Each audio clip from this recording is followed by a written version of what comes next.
आदरणीय doctor MR. Patil यांचा सत्कार आज आपल्या सगळ्यांच्या साक्षीनं संपन्न होतोय.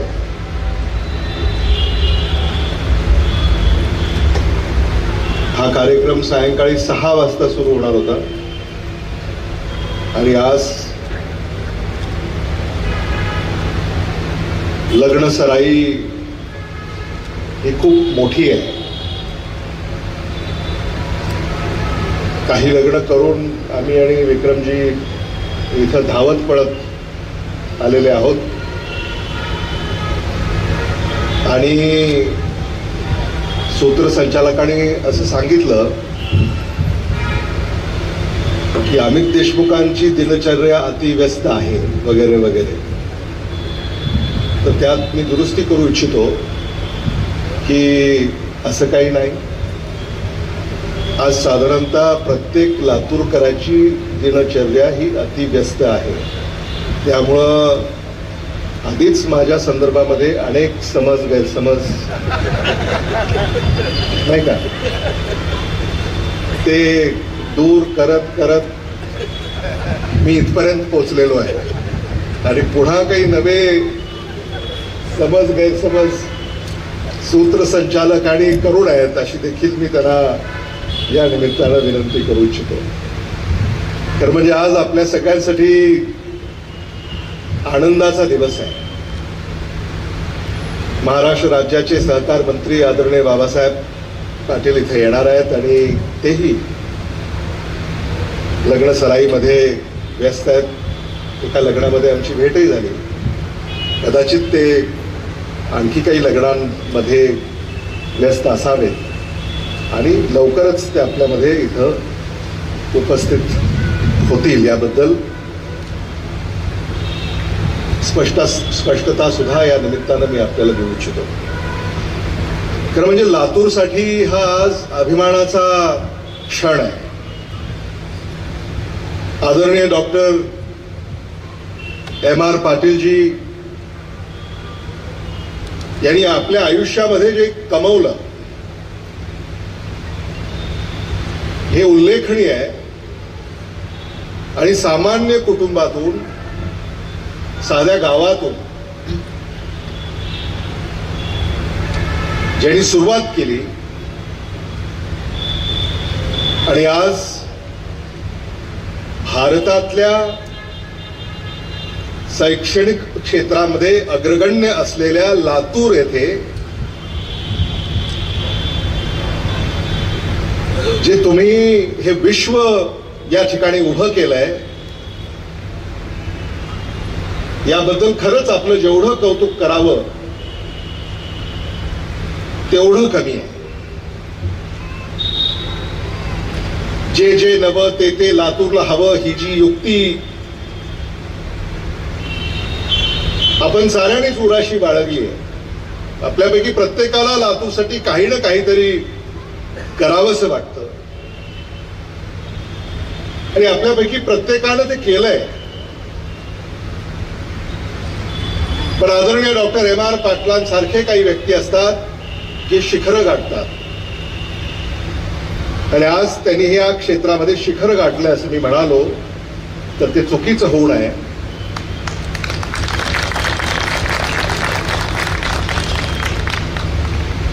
आज आपण आर्टिफिशियल इंटेलिजन्स ची चर्चा करतोय, AI.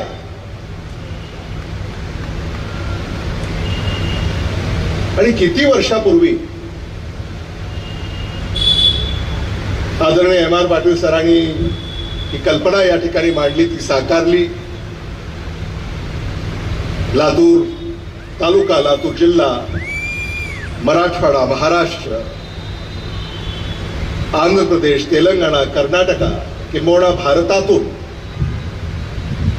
या क्षेत्रामध्ये विद्यार्थी विद्यार्थिनी यांना शिक्षित आणि प्रशिक्षित करणं ही किमया जी त्यांनी साध्य केली कदाचित पुण्या मुंबईमध्ये जर तुम्ही असता तर राष्ट्रपतींचा पुरस्कार सुद्धा त्यांना मिळाला.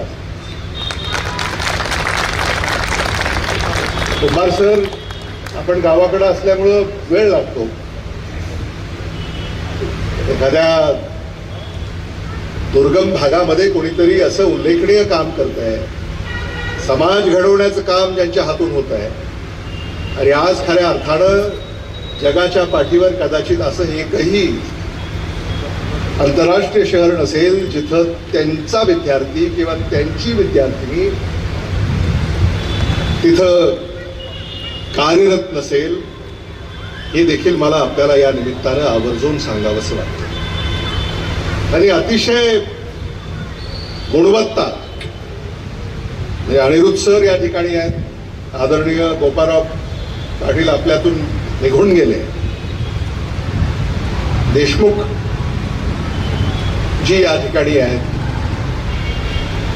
खरं म्हणजे लातूरला आकार देण्याचं काम तुम्ही सगळ्यांनी केलं, आणि त्यांना पाहून अगदी आमचा गावाकडचा शिक्षक सुद्धा संस्था चालक झाला.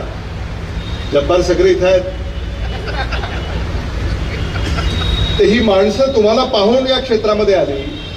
आणि मला आठवत आहे, आदरणीय विलासराव देशमुख साहेब जेव्हा या महाराष्ट्रामध्ये शिक्षण मंत्री होते, आता अलीकडे आपण असं ऐकतो, मागेल त्याला शेततळं नाही का योजना आहे सरकारची. पण विक्रमजी, तुम्हाला आठवत असेल, आदरणीय विलासराव देशमुख साहेब जेव्हा शिक्षण मंत्री होते तेव्हा मागेल त्याला शाळा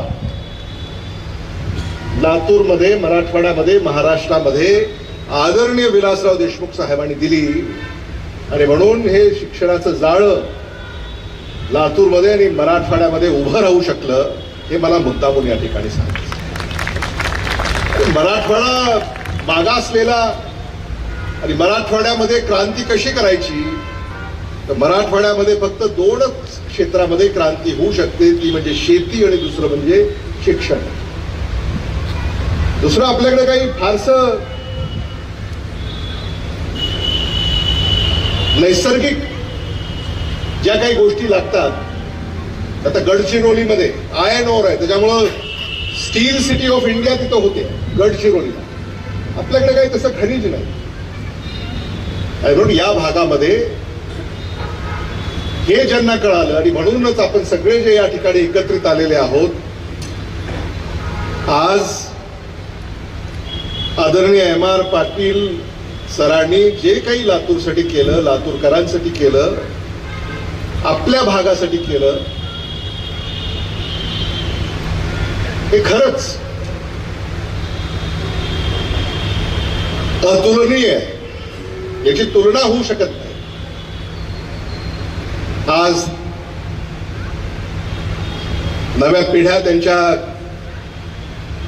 त्यांच्या या कार्याचा वारसा पुढे घेऊन जात आहेत, आणि त्यांच्या पुढे मोठं आव्हान आहे. आणि मला खात्री आहे की तुम्ही ते आव्हान पेलाल आणि त्यांचं कार्य पुढे घेऊन जाल, याबद्दल आमच्या मनामध्ये कसलीही शंका नाही. आणि खरं म्हणजे आज हा जो काही सत्कार या ठिकाणी काही क्षणामध्ये होईल, तो खऱ्या अर्थानं सामान्य माणसाचा सत्कार आहे. सामान्य माणसानं जे असामान्य काम केलं, त्या कार्याचा सत्कार आहे. येणाऱ्या काळामध्ये आपल्या हातून, आपल्या मार्गदर्शनाखाली, किंबहुना आपली प्रेरणा घेऊन आपल्या सगळ्यांनाच हे कार्य अधिक कसं बळकट करता येईल, यासाठी आदरणीय एम.आर. पाटील सर हे नेहमी प्रेरणादायक असतील, याबद्दल माझ्या मनामध्ये कसलीही शंका नाही. यापेक्षा अधिक भाष्य करायची आवश्यकता आहे असं मला स्वतःला वाटत नाही. मी आदरणीय एम.आर. पाटील सरांना माझ्या वतीनं, देशमुख कुटुंबियाच्या वतीनं लाख लाख शुभेच्छा व्यक्त करतो. आपल्याला दीर्घ आयुष्य लाभो, आणि आपल्या हातून येणाऱ्या पिढ्यांचं कल्याण हो, याच सदिच्छा या निमित्तानं मी व्यक्त करू इच्छितो. कदाचित हा कार्यक्रम आम्ही सगळेच जर एकत्र आलो असतो तर कदाचित आणखी त्याला एक चांगलं स्वरूप आलं असतं. पण आपली क्षमा मागून पुढे आणखी काही लग्न असल्यामुळे तिथे लोक वाट पाहतायत, त्यामुळं तिथे मला जाणं अनिवार्य आहे. त्यामुळं आपली क्षमा मागून मी आपली रजा घेतो. विक्रमजी काळे यांची सुद्धा क्षमा मागतो, कारण तुम्ही माझं भाषण ऐकलं, पण तुमचं भाषण ऐकायला मला इथं उपस्थित राहता येत नाही. त्यामुळे आपली सुद्धा क्षमा मागून आपली रजा मी घेऊ इच्छितो. पण एवढं मात्र मला सांगता येईल की विक्रमजी उत्तम वक्ते आहेत, त्यामुळं आणि तुम्हाला काही ते नवे नाहीत. खऱ्या अर्थानं तुम्ही त्यांचे मतदार आहात, नाही का? त्यामुळे हा त्यांचा कार्यक्रम आहे आणि म्हणून मतदार असल्यामुळं कदाचित कार्यक्रम संपेपर्यंत इथं उपस्थित राहतील. हा, मग त्यांनी सांगितलं कार्यक्रम संपेपर्यंत विक्रमजी इथं उपस्थित राहणार आहेत. कारण जवळ तर नाही आलं अजून, किती 3 वर्ष तुमचा हात कोणी धरू शकत नाही आणि तिथं कोणी नादही करू नये. हे मराठवाडा शिक्षक मतदारसंघ जो आहे काय बरोबर आहे का? नादही करू नये. आणि आमच्याकडचं काय असलं तर मला सांगा, मी बघतो. धन्यवाद. जय हिंद, जय महाराष्ट्र.